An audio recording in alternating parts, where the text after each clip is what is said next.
참 아름다운 시편의 구절입니다. 여러분이 익히 들어서 새벽 주의 날개 그늘 주의 은총 은혜, 시편에서 익히 들어 알고 있는 참 아름다운 이 시편이 지어진 곳이 어디라고 쓰여 있습니까?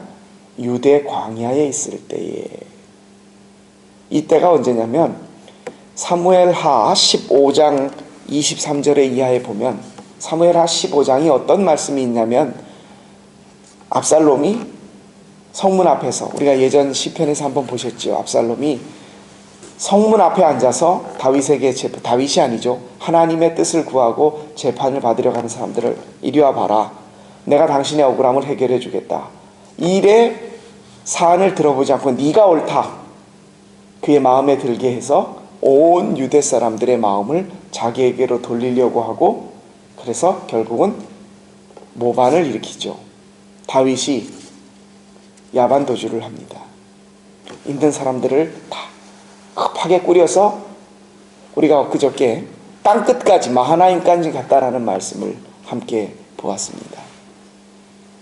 광야길로 접어들었을 때에 이 아름답고 귀한 하나님께서, 여기 보시면 참 귀한 말씀들이 많지 않습니까? 주의 인자하심이 생명보다 나음으로 내가 새벽에 주의 말씀을 읊조리며, 쭉 나오는 귀한 아름다운 말씀이, 아름답고 귀한 꽃을 보면서 새소리를 들으면서 호수를 보면서 다윗의 마음이 편하고 참 주의 은총을 고백할 그때가 아니라, 피난짐을 싸지도 못하고 그저 몇몇 사람들을 데리고 유대 광야로, 제가 유대 광야에 지난번에 이스라엘에 성경 공부 모임 있어서 다녀오지 않았습니까?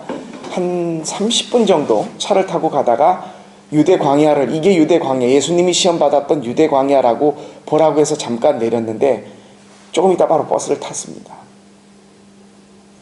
그때가 그 5월달이었는데, 거기는 그 겨울에 비가 온다고 합니다. 그래서 이제 5월달부터 그 우기가 거치고 건기로 접어들어서 4월 지나서 5월, 6월 접어들면, 벌써 제가 갔을 때도 풀 한 포기가, 겨울에나 잠깐 비가 내렸을 때에 풀이 잡초나 끼일까, 나머지는 거의 7, 8달 동안 이상, 10달 동안 풀 한 폭이 나무 한 그루 없습니다. 그냥 산인데 완전히, 그게 이렇게 보면 그냥 사막은 이렇게 모래 사막이 이렇게 보이지 않습니까? 거기는 그냥 완전히 우리 한국의 산 같은데 거기 한 풀 한 폭이 없다고.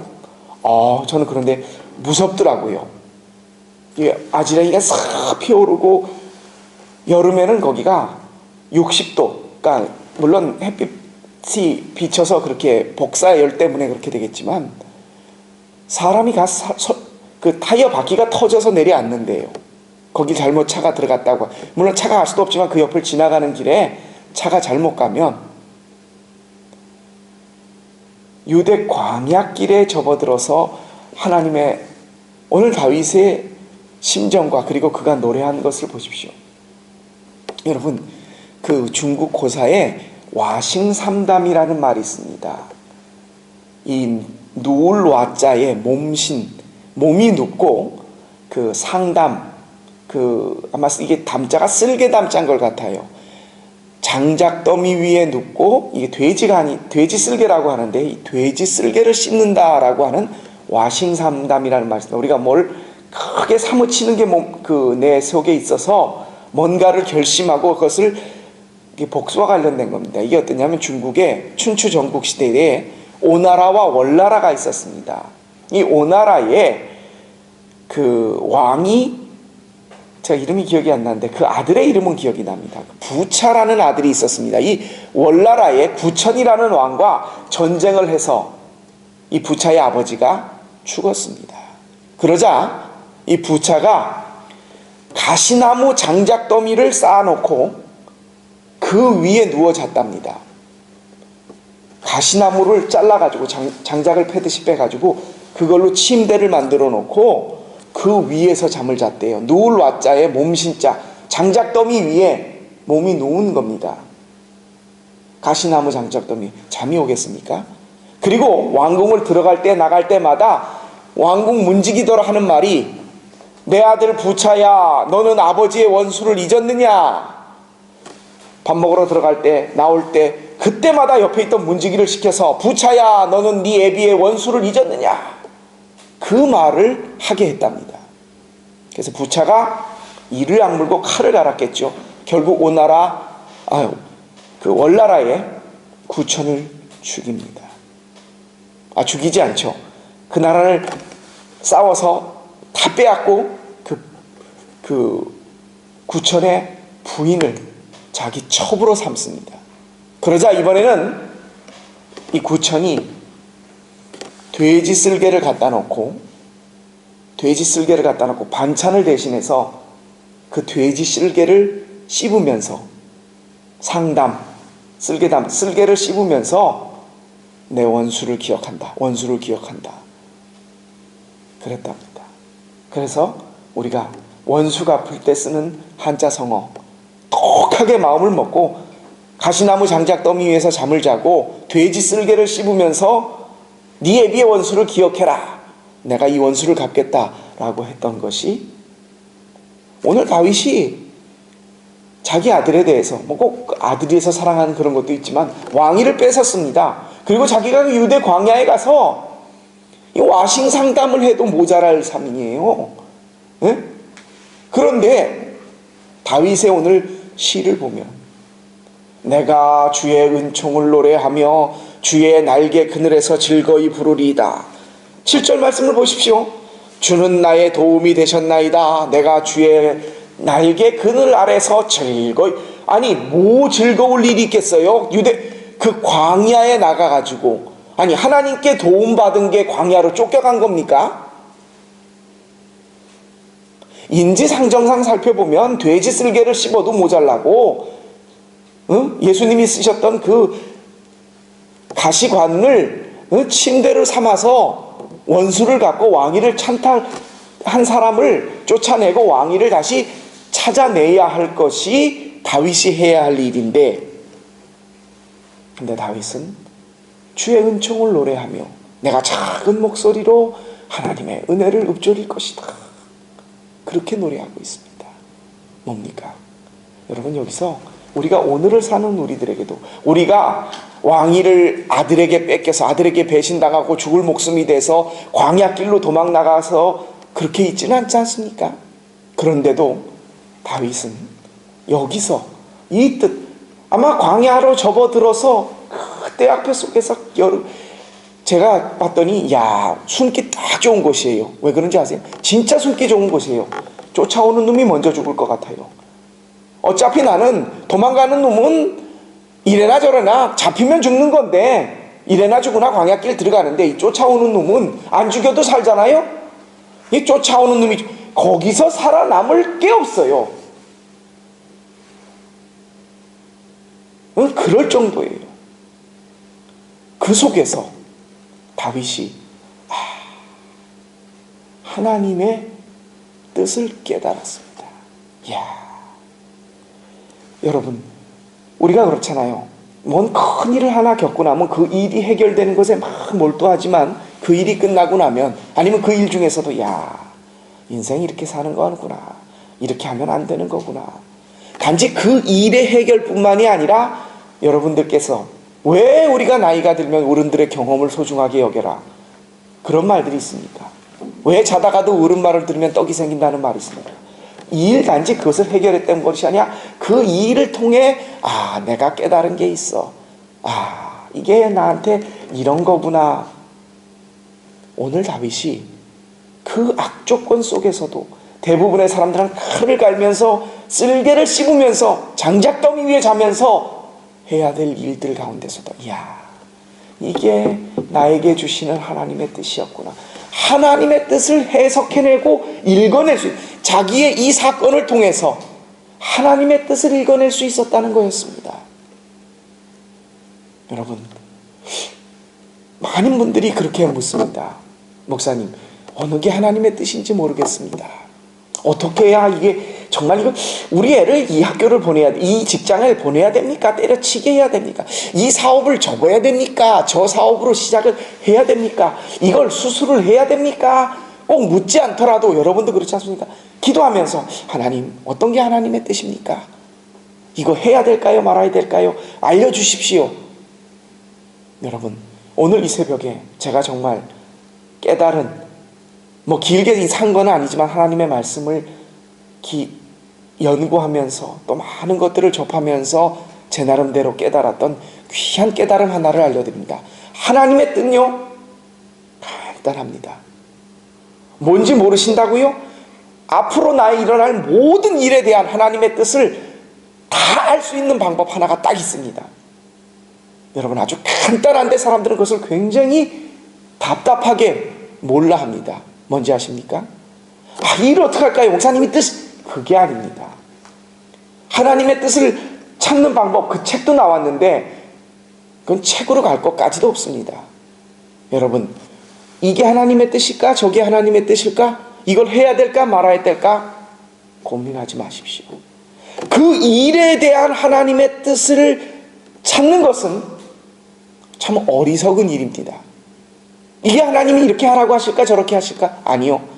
그 일을 어떻게 해야 될까를 찾는 그 일에 대한 하나님의 뜻은 나에게 밝혀지지 않았어도 그 일을 어떻게 처리해야 되는 나에 대한 하나님의 뜻은 이미 밝혀졌습니다. 잘 기억하십시오. 이 일을 내가 어떻게 처리를 해야 되지? 어디에 하나님의 뜻이 있지를 찾기 전에 그 일을 행하려고 하는 나에 대한 하나님의 뜻은 이미 밝혀졌다는 말입니다. 그게 뭔지 아십니까? 너는 십자가에 죽은 자다. 네가 죄인이다. 바울이 갈라디아 2장 20절에서 그렇게 말했습니다. 내가 그리스도와 함께 십자가에 못 박혔나니 그런즉 이제 내가 산 것이 아니요 내 안에 주님께서 사신 것이다. 여러분, 하나님의 뜻이 무엇이냐고요? 나에게 하나님의 뜻이 어떻게, 이미 하나님은 내가 어떤 일을 하려고 하는 그 일들을 찾는 사안에 대한 나를 향한 하나님의 뜻은 밝혀졌습니다. 그 뜻이 뭡니까? 예수님과 함께 십자가에 못 박혀 죽은 사람이라는 겁니다. 내 머리에 가시관이 쓰여져 있어요. 여러분, 머리 쓰지 마십시오. 어떻게 가시관이 쓰여 있는 사람이 머리를 쓰겠습니까? 손발이 못에 박혔습니다. 내가 뭘 움직이고 내 발로 어딜 행동하려고 하지 마십시오. 창이 내 옆구리에 찔려 들어와 피를 쏟고 있습니다. 나는 이미 예수님하고 같이 십자가에 못 박혀 죽은 사람이에요. 그 사람이 무슨 뜻이 있습니까? 이 일을 내가 어떻게 해야 되고 하나님 뜻을 가르쳐 주십시오. 아무것도 없습니다. 그럼 뭡니까? 그럼 하나님의 뜻은요? 나를 향한 하나님의 뜻이 나타났다니까요. 그 일을 하는 여러분이 생각하시기 이전에 이미 하나님께서 그 일에 대한 여러분을 향한 뜻을 갖고 계시기 때문에 그 일에 대한 뜻도 여러분의 자녀, 세월호 속에 그 자녀들이 죽어간 부모들이 네가 살아만 돌아온다면, 네가 한다면 거기 있던 모든 다른 무수한 것들, 여러분이 이 일을 할까 말까를 생각하기 이전에 이미 하나님은 세월호의 아이들을 귀하게 여기는 그 부모의 마음과 똑같이 여러분들을 향한 하나님의 뜻을 다 정해놓고 하나님이 하십니다. 이 일을 어떻게 할까? 이렇게 하셔도 돼요. 이 일을 이렇게 할까? 이게 주님의, 그 일을 그렇게 하셔도 돼요. 하지만 그 이전에 이것만큼은 반드시 기억하십시오. 그 일을 향하는, 그 일을 행하려고 하는 나에 대한 하나님의 뜻은 이미 우리가 알 수 있을 정도로 결정되었다는 겁니다. 십자가에 못 박힌 예수님과 같이 죽은 자라는 거예요. 자녀 때문에 속을 썩으십니까? 제가 그랬거든요. 근데 제가 십자가에 못 내가 죽게 생겼는데 그게 기억이, 여러분 목숨이 다 하고 나면 사업이 남겨져 있는 이걸 내가 어떻게 아무 신경 안 쓰셔도 돼요. 하나님의 뜻, 이 일을 어떻게 할까요? 그 이전에 내가 십자가에 죽으십시오. 아니, 손발에 못이 박힌 사람이 뭘 할 수 있겠습니까? 이 마음으로 그 일을 대해 보십시오. 이렇게 하셔도 돼요. 아니, 이렇게 하셔도 돼요. 단 그 일이, 내가 예수님과 함께 십자가에 못 박힌 자다 라는 나를 향한 하나님의 뜻만을 갖고 계신다면 이 일들 속에서 내가 어떻게 해야 될까는 하나님께서 다 정해놓으시고, 이렇게 하셔도 하나님이 이끌 것이고 저렇게 하셔도 하나님이 이끌 것입니다. 가장 중요한 것은 나를 향한 하나님의 뜻을 기억하는 것입니다. 오늘 다윗은 유대 광야로 접어들었습니다. 사람이 살 수 없는 곳, 추적자가 도망자를 쫓아올 수 없는 그곳에 서서 내 이름이 여호와를 송축하며 내가 주의 날개 그늘 아래 거하며 주께서 나에게 베풀어 주신 이 은총을 노래할 것이다. 왜요?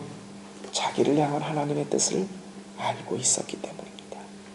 그 일들 상황 속에서 와심상담해야 될, 정말 가라 마셔도 시원찮다라고 하고, 어떻게 남도 아니라 자식 새끼가 애비를 배신하고 목숨을 죽이겠다고 달렸더니 이 천하의 폐류나 놈아,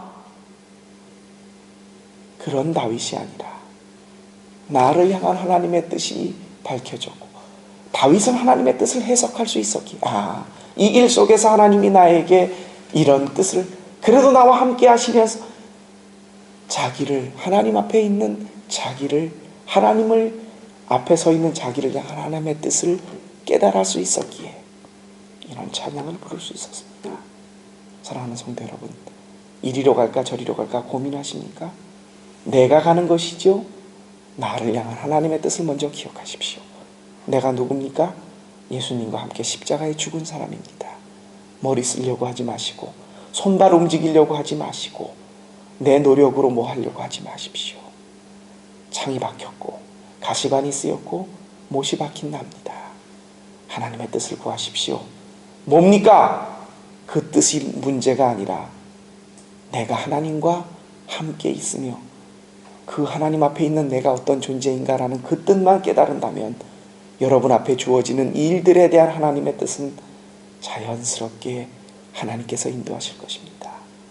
여러분에게 주어진 오늘 모든 일들 속에서 하나님이 나를 향하신 뜻을 가지고 계신 것을 믿고 나가시면서 그 속에서 아무리 어렵고 힘든 일이고 괴롭고 슬픈 일이라도 주님을 찬양할 수 있는 저와 여러분의 복된 하루 되시기를 주님의 이름으로 축원합니다. 기도드리겠습니다.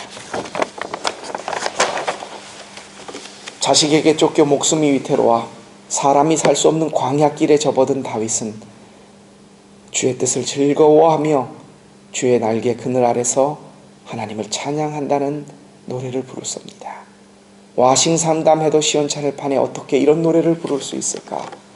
그러나 다윗은 그 일 속에서 나타난, 그 일을 향한 하나님의, 자신을 향한 하나님의 뜻을 믿었기에 그 믿음의 눈으로 그 사건을 해석할 수 있었고, 자신을 향한 하나님의 뜻이 어떤 것인 것을 고백할 수 있었기에 오늘 이 찬양을 부를 수가 있었습니다. 하나님, 우리 주변에 나에게 지금 내가 갈등하며 겪고 해결해야 될, 선택해야 될 많은 일들 속에 하나님의 뜻을 찾는다면 그 이전에, 그 일들 속에 하나님의 뜻을 찾기 이전에 나를 향하신 하나님의 뜻, 내가 어떤 사람이다라는 것을 하나님이 이미 정해놓으셨고 나를 향한 하나님의 뜻이 밝혀졌으니 십자가에 못 박힌 자로, 그리스도와 함께 십자가에 죽은 자로, 내 속에 사는 그리스도께서 행하시는 일대로 내가 그것을 순종하며 살 수 있으며, 이리 하든 저리 하든 내가 선택하는 모든 일들 위에 그 이전에 하나님께서 나를 향하신 뜻을 기억하며 나아갈 수 있는 복된 오늘 하루의 삶 되게 하여 주옵소서. 나를 향한 하나님의 신실하신 뜻을 찬양합니다. 그 뜻을 우리에게 밝혀 보여주신 예수 그리스도의 이름으로 감사하며 기도합니다. 아멘. 우리 주신 말씀을 기억하시고